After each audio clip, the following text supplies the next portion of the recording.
আমাদের সমাজে আধুনিকতার নামে আমরা যে সকল পাপকে ছড়িয়ে দিয়েছি এগুলোকে বন্ধ করি, নয়তো এই সমাজের ভেতরে বাহিরে সর্বত্র আগুন আর আগুন লাগবে। একদিকে ভূমিকম্পের কারণে ভূমিধসের কারণে বাড়িঘর ভাঙছে, আর মনের ভেতরে প্রত্যেকের সংসারের ভিতরে ভূমিকম্পের কারণে সংসার ভাঙছে। এগুলো কেন হচ্ছে তালাশ করেন। আমাদের দেশে কেবল অন্যায় ঘটার পরে, ঘটনা ঘটে যাওয়ার পরে তখন আমরা বিশ্লেষণ করি, তখন আমরা অনেক কথা বলি, আবার কয়দিন পরে সবাই চুপ হয়ে যায়, সব শেষ, যেন কিছুই হয় নাই। এইভাবে উটের মতন মুখ বুজে থাকলে, উট পাখির মতন মুখ বুজে থাকলেই সমস্যার সমাধান করা যায় না। আমাদেরকে সোচ্চার হতে হবে, আমাদেরকে বলতে হবে, যার দায়িত্ব কর্তব্য আছে, কাজ করার ক্ষমতা আছে, সক্ষমতা আছে, তার সেই দায়িত্ব পালন করতে হবে। ভাইয়েরা আমার, এই ভূমিকম্প ভূমিধস থেকে যদি বাঁচতে হয় আল্লাহর কাছে ফিরে আসতে হবে, তওবা করতে হবে, ইস্তিগফার করতে হবে, কান্নাকাটি করতে হবে, কৃত গুনার জন্য ক্ষমা প্রার্থনা করতে হবে, অনুশোচনা করতে হবে। আর সমাজে যেন এই জাতীয় পাপগুলো বিস্তার লাভ না করে সে ব্যাপারে আমাদের সচেতন থাকতে হবে।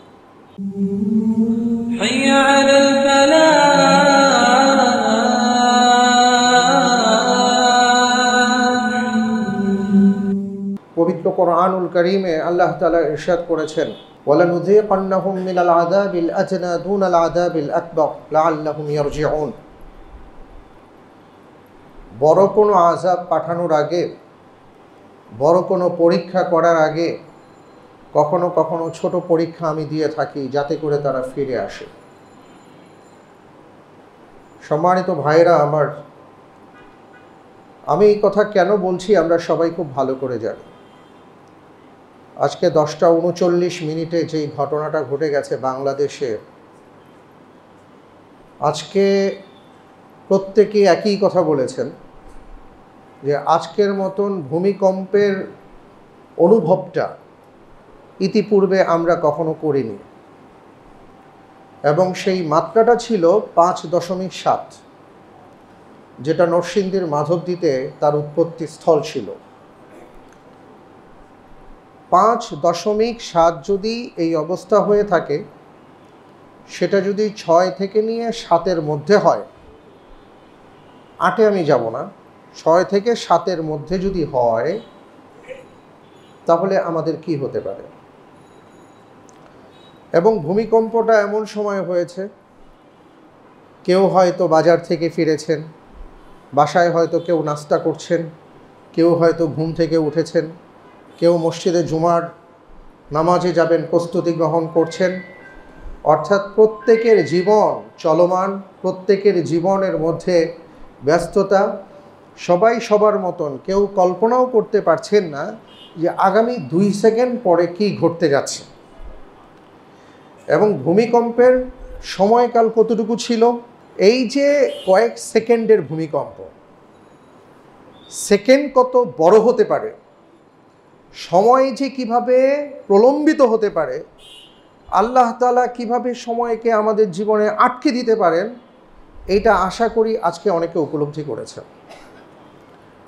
আমি যদি আমার বাসার কথা বলি, আমি রাস্তায় ছিলাম। আমি যদি আমার বাসার কথা বলি, যে আমি রাস্তায় ছিলাম, আসছিলাম, তো আমাকে ফোন দেওয়ার পরে প্রথম যে প্রশ্নটা ছিল যে আমি ঠিক আছি কিনা। তা আমি জানতে চাইলাম যে ঠিক আছে কিনা মানে কি সমস্যা, আমি বুঝতে পারি নাই, কারণ আমি একটা কিতাব পড়ছিলাম, তো আমি আসলে উপলব্ধি করতে পারি নাই। গাড়ি যেহেতু চলছে, রাস্তাঘাটে যে অবস্থা, অনেক টক্কর টক্কর চলে, এই জন্য বুঝি নাই। আমার ড্রাইভার বুঝতে পারছিলেন। তাই বললাম কি হয়েছে, বলল যে ভয়াবহ ভূমিকম্প হয়েছে, এবং অনেক সময় ধরে। ওনার বক্তব্যটা এমন, আমার বাসা থেকে যে অনেক সময় ধরে, কিন্তু এটা ছিল কয়েকটা সেকেন্ড। এবং খবর পেলাম যে বংশালে ইতিমধ্যে 3 জন ব্যক্তি মারা গেছেন। আরও খবরাখবর আসবে, আরও ক্ষতির খবর পাবো। এই যে আজকের যে ঘটনাটা, এখান থেকে আমাদের মেসেজ কি আসলে? একবার ফজরের ওয়াক্তে ভূমিকম্প হয়েছিল, ওই দিন ফজরের নামাজে মসজিদে জায়গা ছিল না, সবাই হুড়মুড় করে দৌড়ে আসছেন মসজিদে, সলাতুল ফজর জামাতের সাথে আদায় করেছেন। আবার ধীরে ধীরে জোহর থেকে আগে যা ছিলাম তাই হয়ে গেছি। আজকে ভূমিকম্পর ধাক্কা খেলাম আমি। এরপরে যখন আসছিলাম দেখলাম যে আপনার নিউ মার্কেট এলাকাতে বিভিন্ন জায়গায় মানুষের জটলা, অনেক মানুষ যে রাস্তায় নেমে আসছে। সেকেন্ড টাইম উনি এখন যাবেন কি যাবেন না এটা নিয়ে চিন্তা করছেন, কারণ আমরা জানি ভূমিকম্প প্রথমবার একটা ধাক্কা দেয়, দ্বিতীয়বার আরও জোরে ধাক্কা দেয়, ওই ভয়ে অনেকে নিচে নেমে আসছেন। বিশ্বাস করতেই হবে, আজ ভূমিকম্প, আগামীকাল জলোচ্ছ্বাস, পরের দিন সুনামি, এরপরে কোনো মহামারী, কোনো না কোনো কিছুতে আপনাকে আমাকে যেতেই হবে। কিন্তু মাথায় যেটা রাখতে হবে সেটা হলো যাওয়ার প্রস্তুতিটা আমাদের ঠিক আছে কিনা। এবং এই যে ভূমিকম্প, ভূমিধস হচ্ছে, নিশ্চয়ই আপনি কিছুক্ষণের মধ্যে পেয়ে গেছেন। ওই যে বললাম মাধবদীর ওই আমাদের যে প্লেট আছে সেই প্লেটের মধ্যে ধাক্কা লেগেছে, ট্যাকটনিক প্লেট, একটার উপর একটা যখন উঠে তখনই কাহিনী হয়। এগুলো সব বৈজ্ঞানিক ব্যাখ্যা থাকবে, কিন্তু আসল যেই কারণ সেই কারণ আপনাকে আমাকে তালাশ করতে হবে। যেটা আমি এর আগেও বলেছি যে আমরা কখনো কি এটা চিন্তা করি কি না যে দুইজন মানুষই তো একসাথে রাস্তা দিয়ে হাঁটলাম, তো ওই মানুষটা কেন ইটার সাথে ধাক্কা খেয়ে তার পাটা ভেঙে গেল? এই পা ভাঙার মধ্যে তার কল্যাণ আছে, কিন্তু সেই কল্যাণটা কখনো তার জন্য পরীক্ষা হতে পারে, তার জন্য শাস্তি হতে পারে। আমরা মানুষকে শাস্তি দেই তাকে শুধরাবার জন্য, আবার কখনো কখনো তার জীবনে এমন অনেক কিছু আছে যেটা থেকে সে শিক্ষা নেয়। এটা আমরা বলি। আল্লাহ রব্বুল আলামিন তার প্রত্যেক বান্দার জন্য কল্যাণ চান, এই জন্য কখনো ছোট ছোট শাস্তি দেন, অনেক কিছু করেন যাতে করে সে ফিরে আসতে পারে। কিন্তু এইটা কখনো আমরা চিন্তা করেছি কি না? আমরা নর্মাল চিন্তা করি যে সে ইটার সাথে ধাক্কা খেয়েছে, লক্ষ্য করে নাই। তো লক্ষ্য তো আমিও করি নাই, আমি তো খাই নাই, উনি খাইলো কেন? এটা ভেতরে চিন্তা করতে হবে। ফাসাবিরু ইয়া উলিল আবসার, এটা চিন্তা করতে হবে যে এটা কেন হলো। ভূমিকম্প যে হলো আজকে 5.7 মাত্রার ভূমিকম্প হলো, এটা দশমিকটা বেড়ে গিয়ে যদি 6 থেকে 7-এর মধ্যে হতো তাহলে তো ঢাকা শহরে ম্যাসাকার হয়ে যেত। কিন্তু প্রশ্ন হলো এই ভূমিকম্পটা কেন হয়, কেন হলো? আজকে জাতির সামনে এই মেসেজ আমাদেরকে দেয়া দরকার যে কেন হলো এটা চিন্তা করতে হবে। ওটার মধ্যে আমিও আছি, আপনিও আছেন, আমরা সবাই অপরাধী কিনা এটা আমাদের চিন্তা করতে হবে। এই কারণে ভূমিকম্প হচ্ছে কিনা। আল্লাহ নবী সাল্লাল্লাহু আলাইহি ওয়াসাল্লাম সুস্পষ্টভাবে বলেছেন, সমাজে যখন পাপাচার বেড়ে যায় তখন ভূমিকম্প হয়, সমাজে যখন অন্যায় বেড়ে যায় তখন ভূমিকম্প হয়, সমাজে যখন বেহায়াপনা, অশ্লীলতা বেড়ে যায় তখন ভূমিকম্প হয়, সমাজে যখন গান বাজনা, মদ, নেশা এগুলো বেড়ে যায় ভূমিকম্প হয়। আজকে আমাদের সমাজে, আমাদের রাষ্ট্রে এমন পরিস্থিতি তৈরি হতে যাচ্ছে বা তৈরি হচ্ছে, আমরা দেখতে পাচ্ছি সমাজে সব কিছুই চলমান। এটার জন্য আমাদের কারো কোনো মাথা ব্যথা নাই। আমাদের সবার চিন্তা এটা আমার দায়িত্ব না, এটা অমুকের কাজ, আমার দায়িত্ব না অমুকের কাজ। আল্লাহ তাআলা বলছেন এটা যে তোমার দায়িত্ব তুমি কবে বুঝবে। ওয়াত্তাকু ফিতনাতাল লা তুসিবান্নাল্লাযীনা যালামু মিনকুম খাসসা, কারণ এটার কারণে যে শাস্তি আসবে সেই শাস্তি থেকে তো তুমি বাঁচতে পারবে না। পবিত্র কোরআনুল কারীমে রব্বুল আলামিন বলেছেন সেই ফিতনা, সেই বালা, সেই পরীক্ষা, সেই আযাব থেকে বেঁচে থাকার চেষ্টা করো।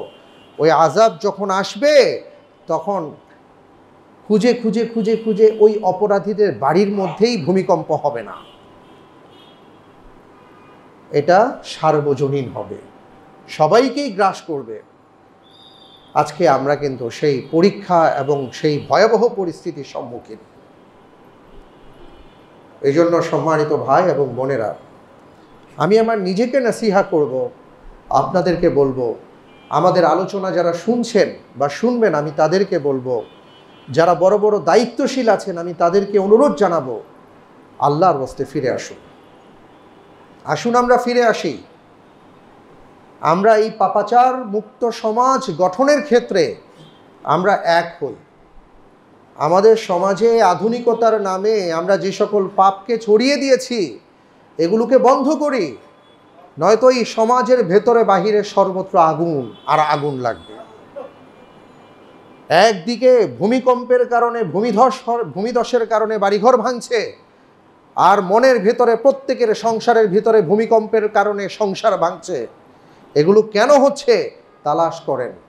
আমাদের দেশে কেবল অন্যায় ঘটার পরে, ঘটনা ঘটে যাওয়ার পরে তখন আমরা বিশ্লেষণ করি, তখন আমরা অনেক কথা বলি, আবার কয়দিন পরে সবাই চুপ হয়ে যায়, সব শেষ, যেন কিছুই হয় নাই। এইভাবে উটের মতন মুখ বুজে থাকলে, উট পাখির মতন মুখ বুজে থাকলেই সমস্যার সমাধান করা যায় না। আমাদেরকে সোচ্চার হতে হবে। আমাদেরকে বলতে হবে, যার দায়িত্ব কর্তব্য আছে, কাজ করার ক্ষমতা আছে, সক্ষমতা আছে, তার সেই দায়িত্ব পালন করতে হবে। ভাইয়েরা আমার, এই ভূমিকম্প ভূমিধস থেকে যদি বাঁচতে হয় আল্লাহর কাছে ফিরে আসতে হবে, তওবা করতে হবে, ইস্তিগফার করতে হবে, কান্নাকাটি করতে হবে, কৃত গুনার জন্য ক্ষমা প্রার্থনা করতে হবে, অনুশোচনা করতে হবে। আর সমাজে যেন এই জাতীয় পাপগুলো বিস্তার লাভ না করে সে ব্যাপারে আমাদের সচেতন থাকতে হবে। কোন পাপের কারণে কি হয় আল্লাহর রাসূল সাল্লাল্লাহু আলাইহি ওয়াসাল্লাম বলে দিয়েছেন। পবিত্র কোরআনুল কারীমে বলা আছে, আমরা যদি সতর্ক না হই তাহলে এটা তো আমরা কিয়ামতের ময়দানে বলতে পারবো না যে আল্লাহ আপনি এই অবস্থায় আমাদেরকে নিয়ে গেছেন, আমরা সময় পাই নাই, সুযোগ পাই নাই। দোষ তো আমাদের। আপনারা যারা ধানমন্ডির মধ্যে বসবাস করেন, এই লেক পারের যে এরিয়া, এটা তো আপনাদের দায়িত্বে। এখানে যদি কোনো অপরাধ সংগঠিত হয়, বেহায়াপনা হয়, অশ্লীলতা হয়, এটার দায়িত্ব আপনাদের। এখানে অপরাধ হবে, যখন ভূমিকম্প হবে পুরো ধানমন্ডি কিন্তু কেঁপে উঠবে। বাংলাদেশের কয়েকটা অঞ্চল আছে যেটা খুব রেস্টুরেন্ট, স্কুল, কলেজ, ইউনিভার্সিটি এগুলোতে ভরপুর, এর মধ্যে ধানমন্ডি এরিয়া একটা। আজকে বিভিন্ন রেস্টুরেন্টের মধ্যে স্পেশাল রুমের নামে কি চলে এগুলো আপনাদেরকে সচেতন হতে হবে।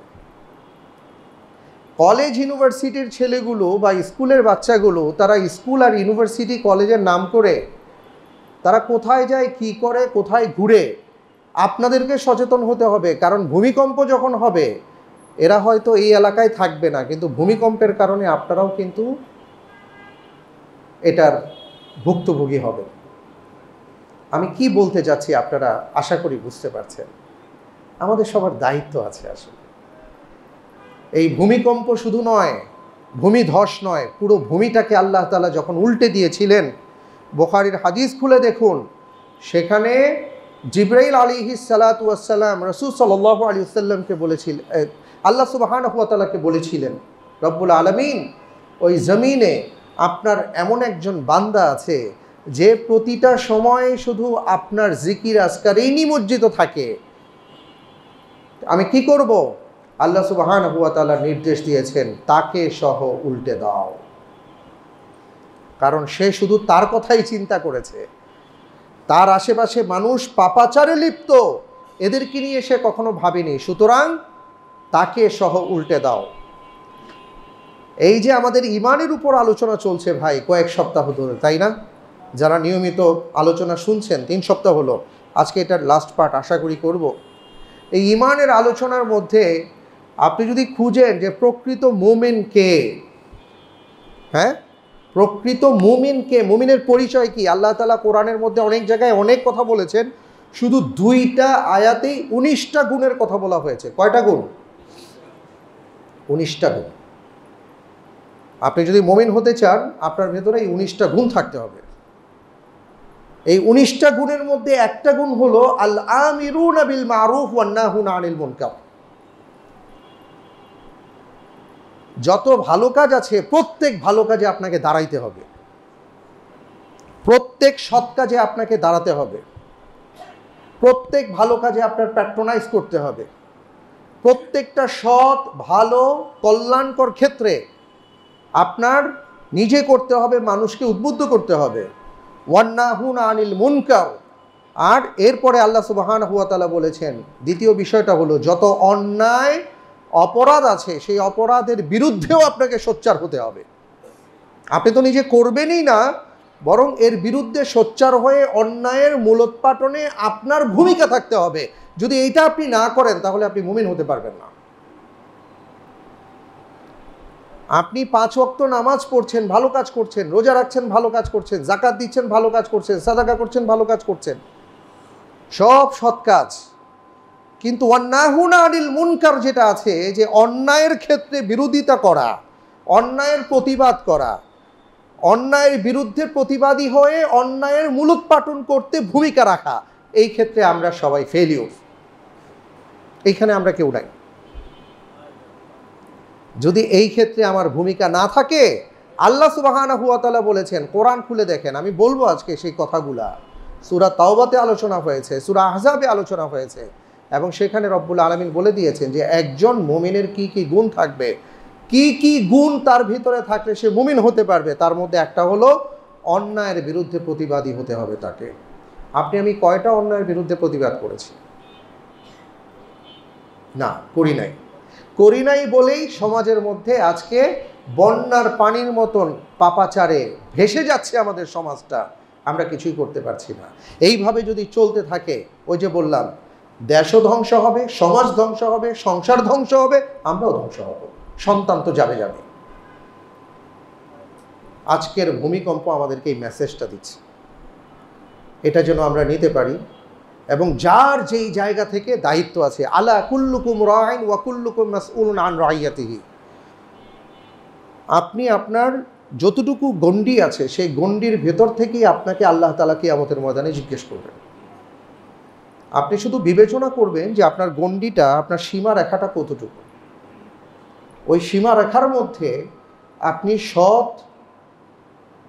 সততা এই বিষয়টাকে প্রতিষ্ঠা করতে পেরেছেন কিনা, অন্যায়কে আপনি প্রতিহত করতে পেরেছেন কিনা, এটা আপনি নিজেকে নিজে জিজ্ঞেস করুন। কারণ আল্লাহ তাআলা আপনাকেও জিজ্ঞেস করবেন, সেদিন জবাব দিতে হবে। আর এছাড়া দুনিয়াতে তো আছেই। আল্লাহ সুবহানাহু ওয়া তাআলা যেই কথা বলেছেন, আবার বলছি, ওয়ালানুযীকান্নাহুম মিনাল আযাবিল আদনা দুনাল আযাবিল আকবার। বড় আযাব আসার আগে ছোট আযাব আমি পাঠাই, লাআল্লাহুম ইয়ারজিউন, যাতে করে তারা উপলব্ধি করে ফিরে আসতে পারে। ভাইরা আমার, বড় ধাক্কাটা কখন আসবে আমরা জানি না, এইভাবেই আসবে। কোরআনে কারীম খুলে দেখুন, যতগুলো আয়াত আযাবের আসছে এইভাবে আসে, ওয়াহুম ইয়ালআবুন, তারা তাদের জীবনের মধ্যে মত্ত ছিল, কেউ চিন্তাও করে নাই, কল্পনাও করে নাই, ভাবতেও পারে নাই, বুঝতেও পারে নাই, অনুভবও করতে পারে নাই, এর মধ্যে আল্লাহ তাআলা ধ্বংস করে দিয়েছেন। আমাদের সেই সময়টা কখন আমরা কেউ জানি না। সেই সময়টা আজকে হয়ে যেতে পারত। আজকে যা হয়ে গেছে, এটা হওয়াটা কোনো বিষয় ছিল না। আল্লাহ তাআলা যদি বলতেন কুন, তাইলি ফায়াকুন, হয়ে যেত। আল্লাহ তাআলা আমাদেরকে ভালোবাসেন ভাই, আমাদেরকে আল্লাহ রব্বুল আলামিন অনেক ভালোবাসেন, আমাদের প্রতি তার অনেক অনুগ্রহ। এই জন্য অনেক বড় বড় বিপদ থেকে আল্লাহ তাআলা ধাক্কা দিয়ে দিয়ে দিয়ে দিয়ে আমাদেরকে হেফাজত করছেন। আর আমরা যেন বুঝতে পারি, আল্লাহ তাআলা আমাদেরকে এই বুঝটা দেওয়ার জন্য প্রথম ধাক্কাগুলো দিচ্ছেন। আমরা যদি বুঝতে না পারি তাহলে দ্বিতীয় ধাক্কা আসলে কিন্তু সইতে পারবো না। সম্ভব? আপনি আমি কিছু করতে পারবো? সবাই যার যার ঘরে বসে আছি, কে কি করতে পারবে? এক রানা প্লাজা যখন ধসে পড়ছে, ওইটা 6 মাসের মধ্যেই সরাইতে পারে নাই। এইটা যদি আমাদের বাংলাদেশে এমন মেসাকার কিছু ঘটে, তো এই বাংলাদেশ নিয়ে চিন্তাও করা যাবে না যে কি হবে আমাদের, চিন্তাও করতে পারবেন না। এজন্য যার কাছে ক্ষমতা, যার কাছে শক্তি, যার কাছে সব কিছু, তার কাছে ফিরে আসতে হবে, তার কাছে ক্ষমা চাইতে হবে, এবং আমাদের যার যা দায়িত্ব সেই দায়িত্বটা সঠিকভাবে পালন করছি কিনা সেটা আমাদের খেয়াল রাখতে হবে। আল্লাহ তাআলা আমাদের সবাইকে সেই তৌফিক দান করুন। আল্লাহুম্মা আমিন।